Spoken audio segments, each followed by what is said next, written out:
Let me start with a brief outline because you might wonder what I mean by a caring economy and a post-growth caring economy, especially. Oh, here we go.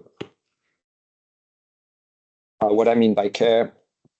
Then I'm going to talk briefly about the size of the care economy, what we mean by the care economy and the size in the UK, and then move to the caring economy, which is slightly different, but obviously complementary. So what it is and why we should pursue it. And then I'm going to talk more on the empirics of the investment in social infrastructure based on work that I've done in the past to understand the investment requirement on investing in childcare and long-term care services and discuss funding options and how those funding options relate to a post-growth system as well as the care economy relating to a post-growth or a growth or a no growth or a degrowth, like so many different ways to see, but basically something not to do with growth.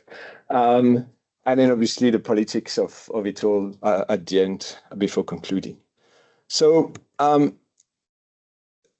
briefly, I mean, we all know what care mean, but in this approach, it's very much following on the ILO definition based on their report in 2018, but which is adopted in many other contexts by other organizations. It's seeing care as work, is a production, whether paid or unpaid, to help and develop and maintain people's capabilities. Usually people who cannot do that on their own, so providing physical, psychological, emotional support to meet their needs, both for adults and children. It can be conceived as the activities of social reproduction, so that the importance of care in order to reproduce societies. And we consider within the realm of care the idea of direct care work, which is involves a direct relational interaction with the recipient about educating, washing, helping move around, etc. And then indirect care, what the essential activities that enables personal care to happen, such as cooking, shopping, cleaning, etc. So very much within the previous talks that we had, the conceiving care within the care diamond about how it is provided, whether formal or informally, paid or unpaid, publicly, privately funded, how it is organized. All of that is part of the definition of care and the realm of care, and especially with respect to the care economy. So I don't want to spend too much time on this, but obviously if you have questions of boundaries, I will just talk a little bit more on some of the limits or the boundaries of those interactions with different modes of organization and provision. Not every combination entails care. So, for example, domestic work has a lot of care, indirect care activities, such as shopping, cooking, etc. But not all activities of cooking and shopping are related to care, because obviously, imagine a restaurant, etc. This does not take this does not belong to what we would call the care economy or a care activity if it's not done for someone who cannot do that on their own. So that's the idea of those boundaries. And obviously also all the self-care activities that everybody does on their own. So the boundaries of care are not just the task that you do, but why you do them and who for. That will differentiate between what is care and what is other activities such as self-care.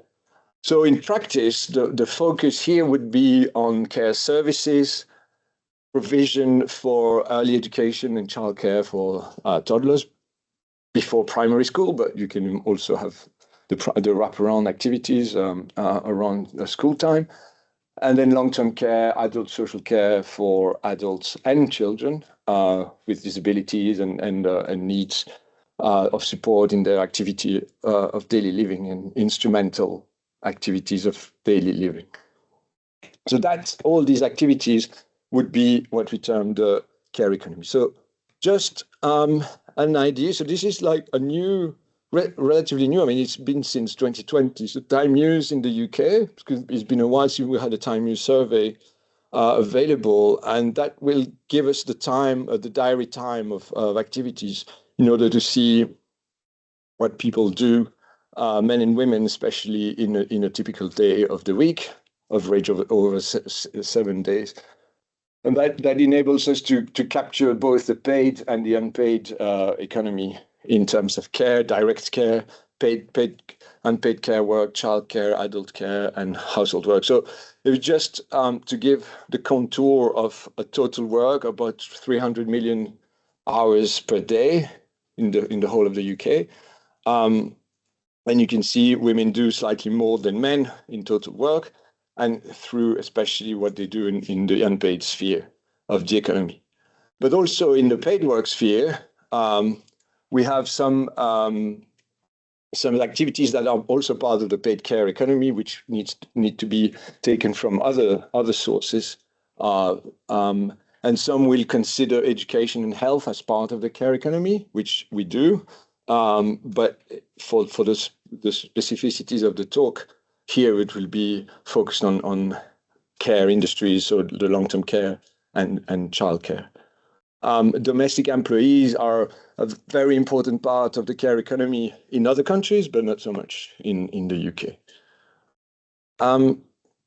So in terms of paid employment in the care economy, we can find some other statistics. It's actually quite difficult to find consistent statistics across different domains. So you've got industrial statistics, which will give you the employment by the typical industries. And we can see that the actual care is about 5% of total hours of paid work.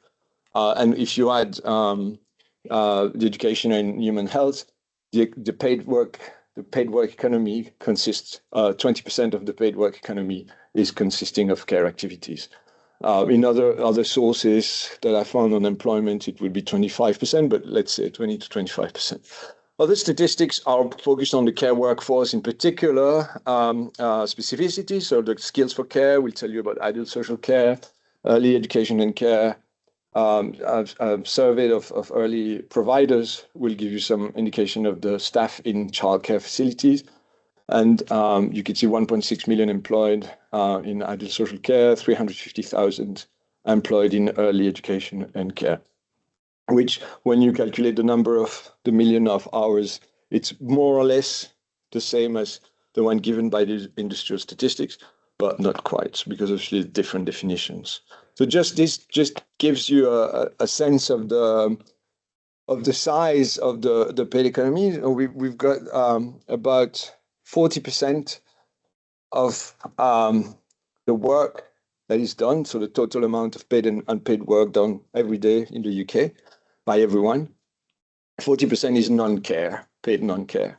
40% is unpaid household work. And again, this is more difficult to disentangle what would constitute as care within that household work, unpaid work, because, like a single person would do cleaning as well, but that's not considered as care. So within that, we need to untangle the part of domestic household work that is to do with helping others, which is more difficult. I mean, I didn't have time to find that, but it's related to the proportion of direct care, such as unpaid care, 8% of the economy, 3% is paid care, the kind of industry that we talked about, residential care and household care, and then 8% would be education and health. So it's interesting to see kind of a symmetry between the unpaid world and the paid world in terms of proportions of what is considered as care, what is considered as paid care, what is considered a non-care paid work. That gives you a sense of the size on the broad aspect, 60% of any work done every day could be considered as care work in the economy. So it's quite a chunk. I wanted to do that through the hours, because usually the discussion is done through the share of GDP that is produced by the unpaid care, to show how much we don't value care. But that requires a valuation of care that is very, very problematic, because it depends on the wage that you give to those people, and also that you consider that it should be paid. Whereas we're not talking about that. We're talking about work considered as the important part of what people do, and that has intrinsic value that doesn't necessarily need to be converted into into monetary terms. And therefore here, by showing these proportion, I kind of have an equivalence between the unpaid world and the paid world in terms of hours, because obviously hours are not, you can to some extent combine activities of care with other things. So there are hours that could be matched with other activities, but we only have 24 hours a day, everybody. So that kind of helps distinguish different potential trade-off. But, this is just to give you a sense of the size. What is more important, actually, is the state of that activity of paid and unpaid work, because we know, and I won't spend too much time on this, because basically we've heard it week after week. It's kind of a distressful, even though it's 60% of our work, of what we consider of work, not 60% of the time, 60% of our work. So excluding leisure and rest. But it's low paid employment, informal carers are not supported, it's stressful, there's impact on the health. In the paid sphere, there's recruitment and retention difficulties, both in the childcare sphere and the long-term care sphere. And you can include education and health also in that respect after 10 years, 15 years of austerity. It's also a very patchy provision.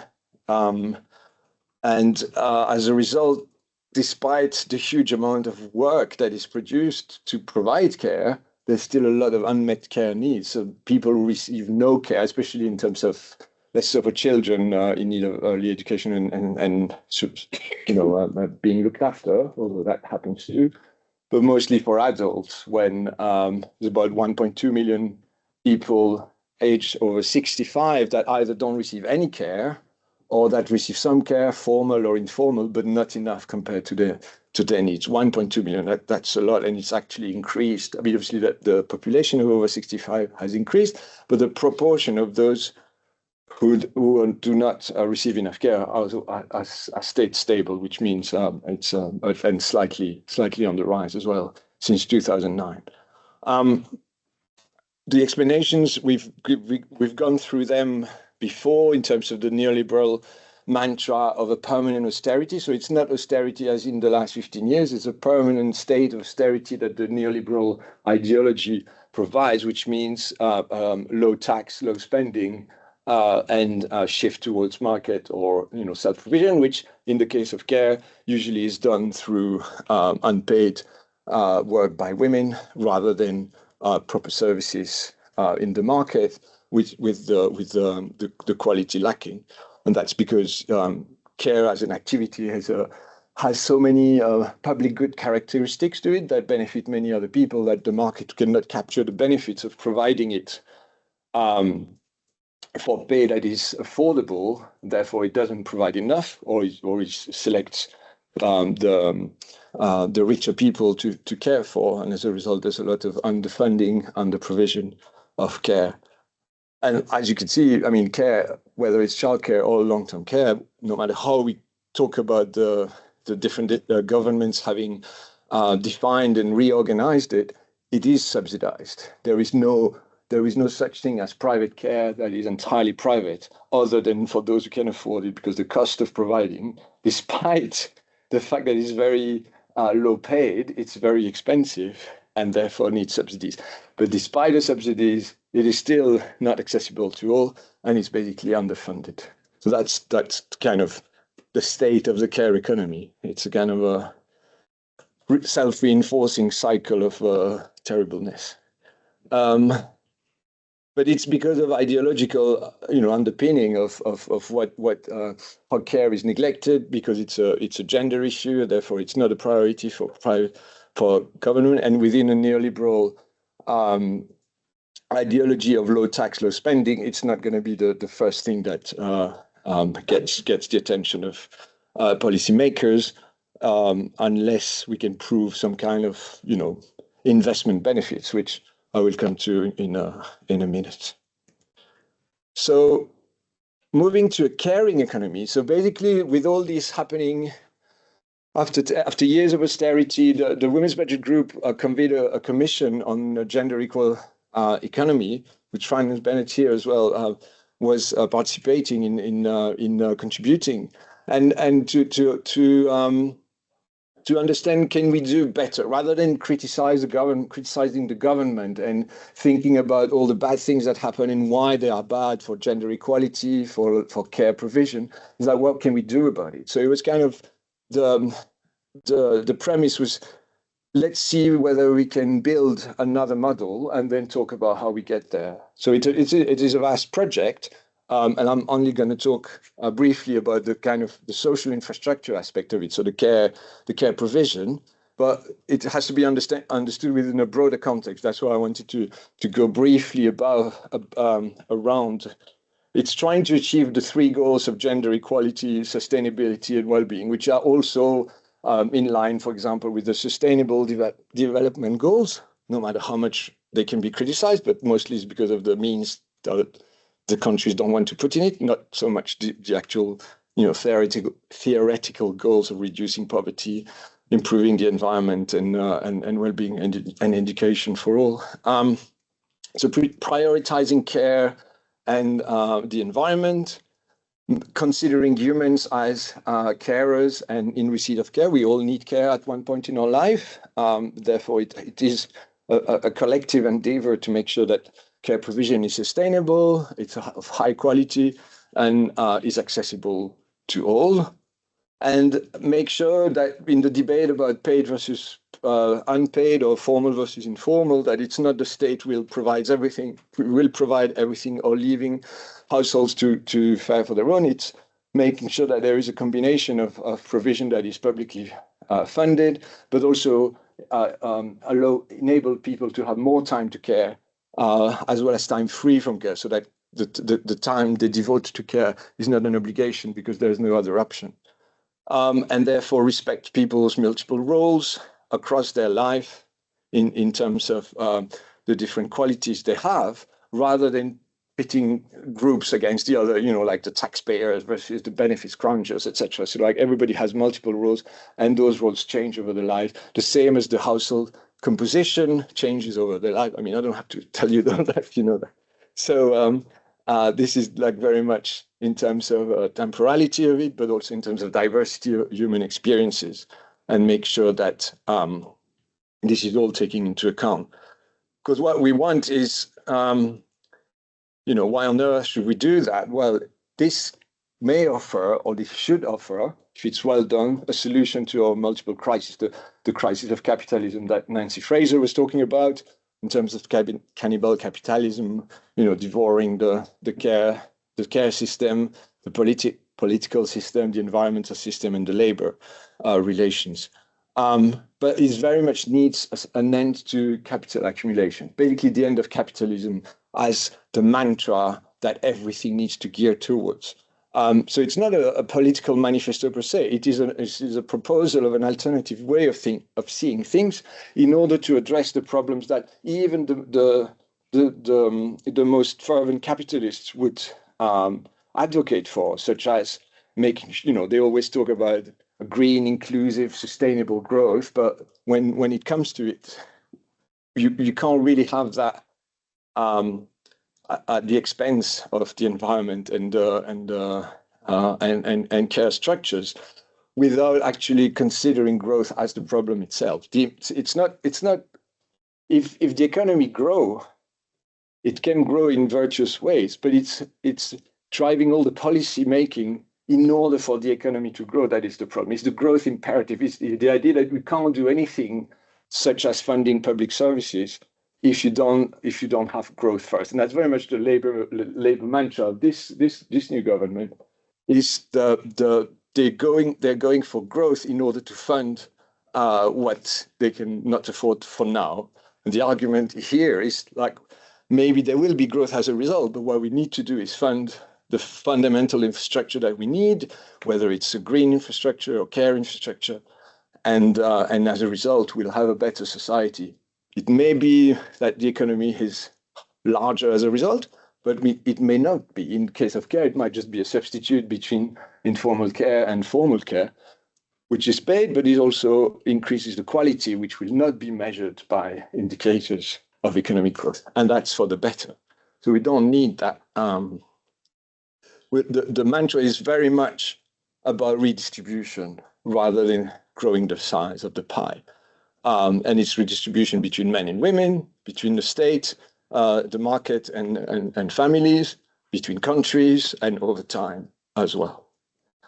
And that means that some sectors, some activities will grow, but some will disappear, and that's okay as long as we manage the transition, because we ultimately live in a finite planet, and therefore we have to consider those boundaries even for employment and care. And that's basically nothing revolutionary, nothing utopian. It's putting in practice what politicians have said without putting the means that they want. Therefore, it never. But that actually requires some revolution in terms of changing the power structures that happen at the moment. So the manifesto, or the kind of report of the Commission, provided a few steps. There are more than this, but these are the kind of steps that relate to the care economy. Most obviously investing in services and in infrastructure, so social and green physical infrastructure. And social infrastructure, by social infrastructure, we mean the care, education, and health services, whether they're paid or unpaid.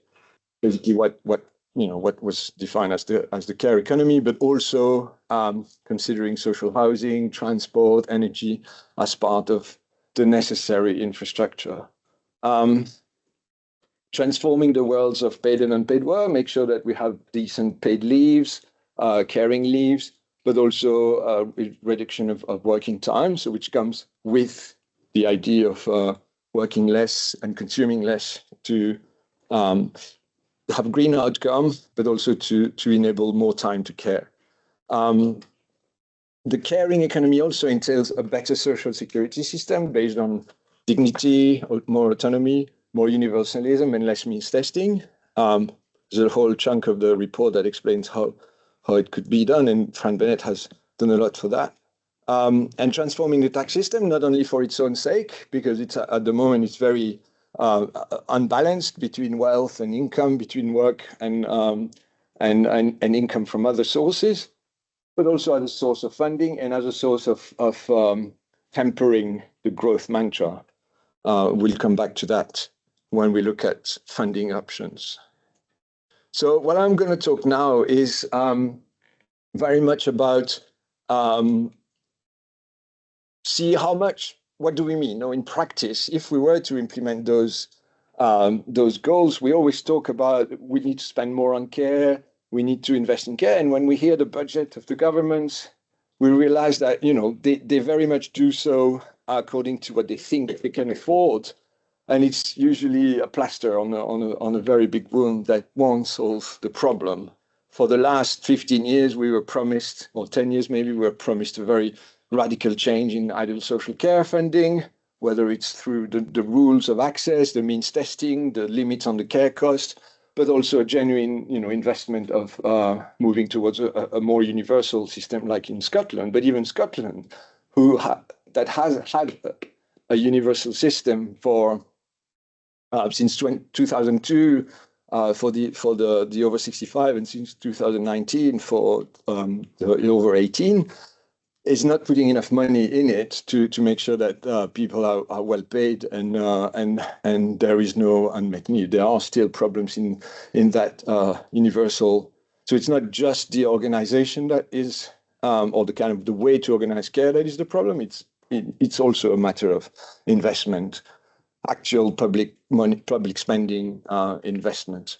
But so creating a more universal, free other point of views, in line with the NHS or school system, what does it entail? How much would it be, and how we fund? So very much that's the idea. And why also to focus on that? It's not just to address care needs, but that investing in care jobs is actually a very green way of improving employment. This is a graph that shows, just did it this morning. So it's basically looking at if you were to invest in those different industries, agriculture, manufacturing, utilities, construction, and transport. First of all, you would not create the same number of jobs. And this includes the jobs that are direct, agricultural farmers, but also the input, all the supply chain that comes with it, the jobs creating in there, and then all those jobs would spend in the economy because you create new jobs that have higher earnings, and therefore they spend. So all the jobs that would be created as a result of investing in either manufacturing or utilities. Utilities includes energy production and water, etc. Construction, transport, relative to creating the same number of jobs if you were to invest in the care industries, to the average of education, health, and care. And looking at the greenhouse gas emission that all this activity, all this increased activity would generate, how much that compare per job. So if you create a job through investing in care versus creating a job through investing in manufacturing or construction or utilities, how much more pollution or emission do you get? For example, as you can see in Germany, if you created the same number of jobs by investing in utilities, the energy sector compared to care, you would have almost 20 times as more emissions than if you had created the same number of jobs in the economy through investing in care. Agriculture, and it's quite high in all countries. Agriculture, a little bit less, but still very high. But even for construction, which is relatively less polluting than transport or agriculture, etc., we still have about twice as much emission. So then if you had invested in education, care, and health, and obviously it's a no-brainer because those industries are more polluting, but they're not just only more polluting per se in terms of the value added that they have. Is also because they rely much more on imports of things, especially manufacturing, which have a lot of pollution embedded in the transport of the goods towards the country, but also how the goods were produced in other countries. Whereas care is a very local, employment-intensive activity that doesn't require much energy or material footprint to produce. Therefore, not only the activity is less polluting, but the supplying industries into the activity of care is not. And that with the benefit of creating a lot of jobs too. So it's very much a win-win in that sense of the care jobs are green jobs, and investing in care produces more jobs than investing in other industries. So with that in mind, let's go through an example of a simulation of annual spending in the main three categories that relates to a good provision of care. For example, paid parental leave, let's say for the first year of the child, but it can be flexible. Early childhood education and care, so the services, kind of group-based or small communities based on providing high-quality care. And then the services of personal care and instrumental support to instrumental activities such as cooking, shopping, etc., for those in need of adult social care. And I'm doing this with a tool that I built for the International Labour Organization, which is a kind of a simulator that enables the user to change the policy parameters of those systems. For example, the level of payment, the length of the leave, the number of children that would go attend childcare, the payment of childcare workers, of long-term care workers, the recipient, the ratio of recipients to carers. And this is an example. It has 118 countries in it since March 2024 from across all income regions and geographies. But obviously, the data is better for the OECD countries, which had better parameters to calibrate the system. So I'm just going to show for a few European and OECD countries some results. This is an example of a scenario of a very high, ambitious care investment. So providing basically a year of maternity and paternity leave between them at a very high level of replacement of earnings, which doesn't exist in this country at all. Even though maternity leave is almost a year, it's very badly paid compared to the standards in other European countries.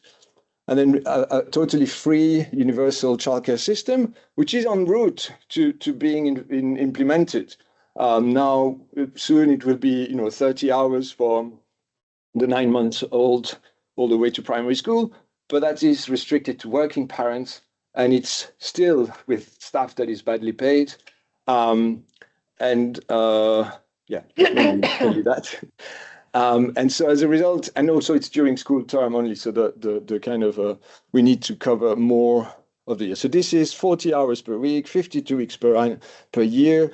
Almost every child from the age of 1 is attending, and that's basically to mimic the rates of attendance in the Nordic countries, but also in some of the Baltic states. So very very high take-up from 1 year onwards. Actually, the take-up rate in the UK is not bad. It's quite high, but it's mostly part-time because of the current. It basically follows the subsidized provision because of the high cost. So improving that is important.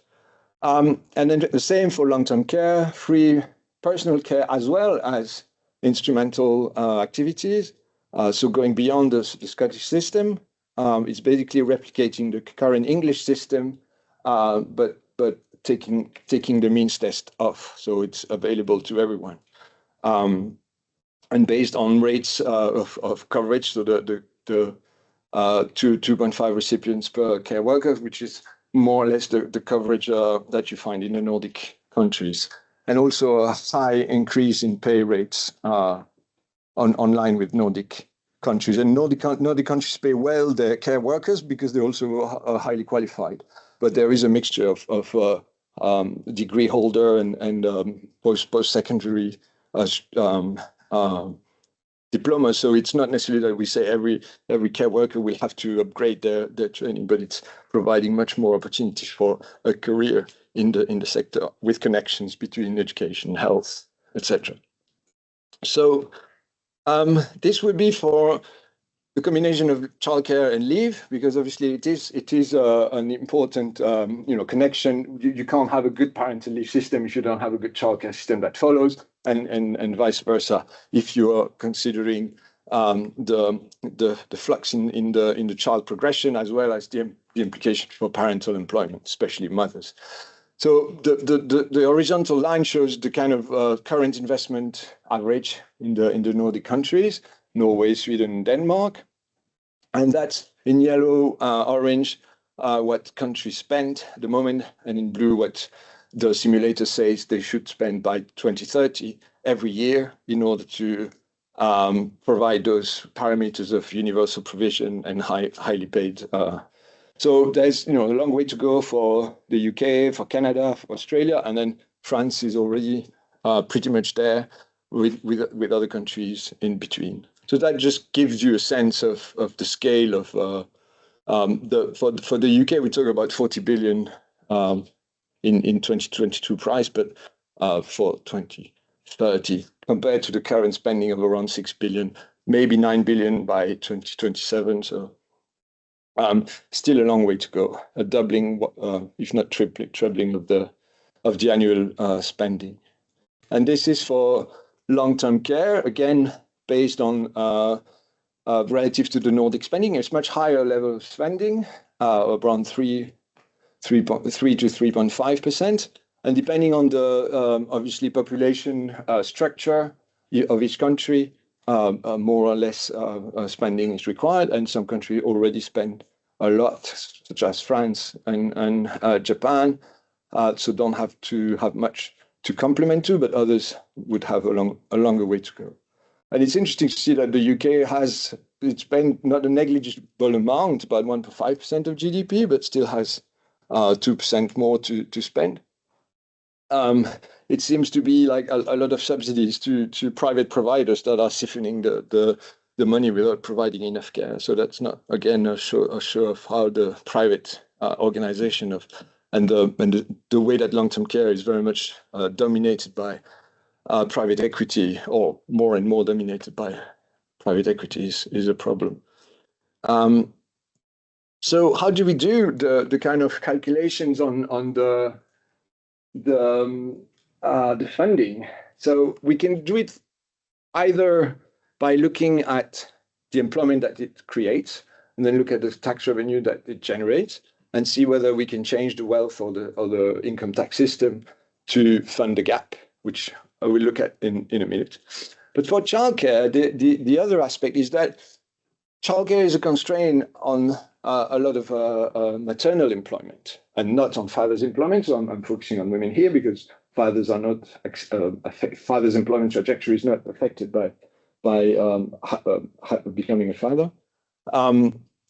Whereas for mothers, there is a lot of loss in terms of employment, in terms of earnings, in terms of working time. So the three margin of so what if we were considering a very generous offer like we've just done, and look at what it could do to their lifetime earnings based on what it did in the countries that did offer a more generous system, such as Denmark and Sweden, where basically mothers' lifetime earnings are at about 80% of fathers. In the UK at the moment, if you consider working time, employment, and earnings differentials, they're about 42% of fathers. So if you were to regain that to those levels of Denmark and Sweden in all the other countries that we've just looked at, what would it do? It would increase their earnings, and as a result, the tax that we would pay out of personal income tax, national insurance contributions, and also through the spending of that income in terms of VAT, and so we can estimate that for different countries, and see over time, since they have 5 years of childcare that is being spent on, and if they have 2 children, it's the equivalent of 10 years, and if they have 3 children, it's the equivalent of 15 years. So you take on average the number of children per mothers, their average income relative to fathers, and the average of the time that they spent in their career from the child, and you can calculate the fiscal return on investment. That's the formula, but basically it's what I just said, is if you recoup those earnings, take the tax out of it, over 35 years of a remaining career, because more or less women on average have their first child at 30, and then look at the tax proportion of that earnings at average wage you can get, divided by the total cost for parental leave and childcare of a typical mother, so based on also the number of children. That gives you, and then you discount on those years and the denominator and the numerator, and you get a sense of how much tax revenue you get relative to the cost. That's kind of the figure of the ratio. We can call it the fiscal return on investment. It doesn't require growth per se. It doesn't require continuous growth. It just requires a kind of rebalancing of earnings over time. And this can be done annually because each generation of new mothers will have the same kind of pattern of. This is a simulation. It's not what's going to happen, but this is about what if this happened based on plausible targets or plausible outcomes that we see in other countries. Obviously, what will influence those quantities is the level of motherhood gap, so the 42% to 80%, which is different in different countries. Some countries have higher employment rate despite having poor childcare provision, like in Canada and the US. Others have a low tax incidence, like in Australia, in the UK, in the US, compared to higher tax. So the higher the tax incidence, the average tax revenue, in GDP, the more money you will get from the earnings that you recreate. So this will give this picture. And I've done it in 2 ways. I've done it just for the actual policy of childcare and leave. And it's the blue line. And you can see in continental Europe, you have a very high multiplying effect of tax revenue because of a high tax density, but also because of a very large gap, especially in Czech Republic, Austria, and Germany. The motherhood penalty is quite large. Less so in the US, Canada, and Great Britain and Australia, but still quite high in Australia and the UK because of a large motherhood penalty, despite having fewer or lower tax incidence. And then I thought, but because we've got so much money through this generation of earnings, why can't we just fund the adult social care as well. Because if you get 3 times as much than what you spend, then you can invest that remaining two parts of above what you need in terms of the revenue you generate to fund the rest, because adult social care is always the poor parent of the discussion. We always talk about, yes, let's invest in childcare, it will increase productivity, it will increase employment, etc.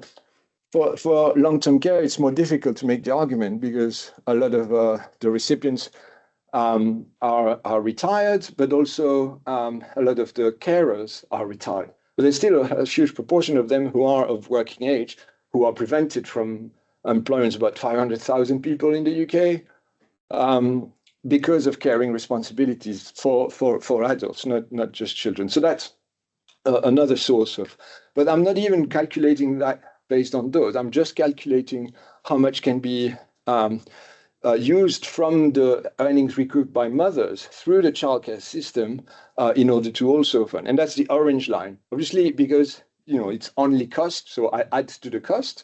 The numerator doesn't change. It reduces the ratio, but it's still pretty much reachable, except for Australia, Spain, the US, Canada, mostly to do with a lower ratio to start with. So that's one thing. Now, it is controversial and it's not perfect, obviously, and it has a time dimension. We wait a year, so it will require borrowing. And yeah, I'm going to try and wrap up. So there are alternatives. For example, for childcare, we don't have to wait 35 years and see the money coming back. We can also look at the employment created directly through the window is quite around the age of a young age for the child. So here I simulate the employment generated in terms of number of care workers hired to create that, and the kind of multiplier effect in the economy that I was talking about earlier. And that generates about 60% of the cost. And there's 40% left to fund. So I simulate using the UK micro simulation tool in order to make it as least distorting to the economy. So basically very progressively, so that the lower income don't pay much, and only the higher income will contribute. This is the result by a decile group of not only the tax they pay, which is, you can see, is negative in all groups, but because it has created so much employment in the first decile, they are net beneficiaries. We also cancel all the childcare costs that richer families pay compared to poorer families. So even though they contribute a bit more in tax, they also cancel the childcare cost and also increase some of their earnings for some of them, which means that the top 20% of the distribution only contribute 0.4% of their income, which is like negligible, and everybody else has a net beneficiary. The same for adult social care. This is done through a wealth tax, which is very much on the page on discussion at the moment. But here I just simulate on the basis of a capital gains increase. If we were to tax the stock of wealth, which is the left panel, what it would do in terms of incidence on the capital gain. There is about 5 to 7% annual increase in wealth, in the value of wealth. And you can see wealth is very much skewed towards the top half of the distribution. It would still be, kind of unbearable 2.5% of the wealth, of the capital gain, not even of the stock of wealth, that would be taking out from such. So it's very unlikely to have any disturbing effect on the economy, even on the kind of escape and offshore strategies. So that's very much it. So it's basically thinking of taxation as a source of funding, but that doesn't necessarily require the whole amount to be found ex ante, or a growth mantra to be able to reimburse any kind of borrowing. It's a mixture of different things that serve different purposes, restraining wealth accumulation and therefore overconsumption and the pollution, moving towards low carbon activities that that look more at the relations and what we do with each other rather than consuming stuff and increasing our material footprint.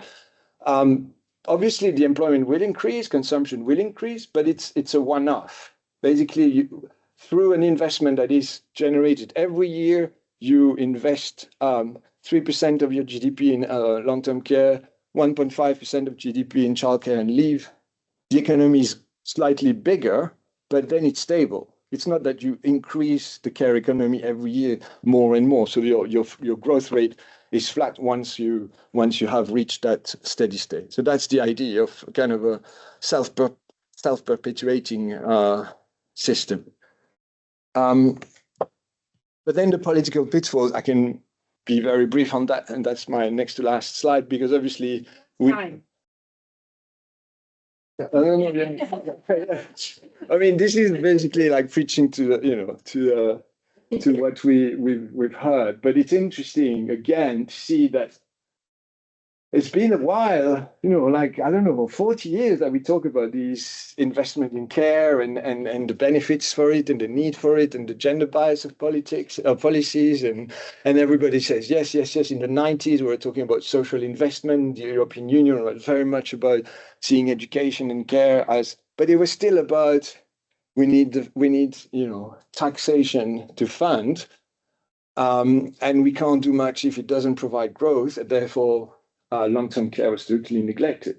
But then as soon as we have investment opportunities, such after COVID, it was very much build. Let's invest in physical infrastructure, despite having seen, the care system and the NHS, on their knees, and everybody was clapping, etc. So it's again gender bias in the priorities. And now the environment is even more of a problem. So despite trying to make the case for care as both a green and a social priority to improve the three objectives of well-being, sustainability, and gender equality, it's still hard to make the case. And again, it's very much to do with maybe 40 years of bashing around the negativity around taxes, that tax is a punishment, that tax will asphyxiate the economy. And without necessarily like thinking about like how to do a better tax system that is still progressive, that has very little distortion. And the best example is the wealth tax that would actually have no, I mean, some of the wealth tax, especially on land value, would have no effect on the work aspect of the economy, because nobody's doing anything. You just see the land appreciation value because of rationing. So there is a lot of potential both to collect money, which obviously will reduce over time, but it's a transitory system until the care system is in place and would self-perpetuate through the income revenue, the tax revenue that it generates. But again, even like Labour had cornered itself by saying no rise in VAT, national insurance, and income tax, which constitutes 75% of the government's revenue. So, I mean, it's only the tax rates that they said they wouldn't touch, but it still limits their options a lot. So, yeah, that's it. Basically, summarizing what I said, the care economy is a huge chunk of our daily life, but it's a very neglected part and with bad working conditions, both in the unpaid and the paid sphere. We want to see a shift, and we can. I mean, the idea is to argue that it is possible, that it is beneficial, and that it's not utopian, in order to address those triple goals of equality, well-being, and sustainability. It's almost like the golden way of doing it, but also it will require us to move away from the growth mantra and rethink of a steady state economy. This is since the 1970s. It's not a new debate, but it's just not been, it's still a hard sell. And we can find the funding that doesn't require growth or doesn't require borrowing, which is linked to debt interest-bearing debt that requires growth through a redistribution of our tax system, and as well as using wealth redistribution to curb power over consumption and unproductive assets. So yeah, there is some timid hope. There is some kind of move in the policy realm, but mostly civil society that seems to be the key to mobilizing and changing people's attitude. And it's interesting to see that the public, actually, the Wealth Tax Commission polled the public, and they were very much in favor of a wealth tax. The Women's Budget Group has done attitude sounding in around their commission report, very much in favor of increasing even income tax, as long as it could be seen that there was not necessarily a direct application, but that it would fund the NHS or education, etc. So the allergy towards tax is still very much a rhetoric that politicians can, use for sometimes incomprehensible aims, given that they are trying not to scare the public opinion, but public opinion seems to have moved on. So hopefully our job is to show that more and more. Thank you.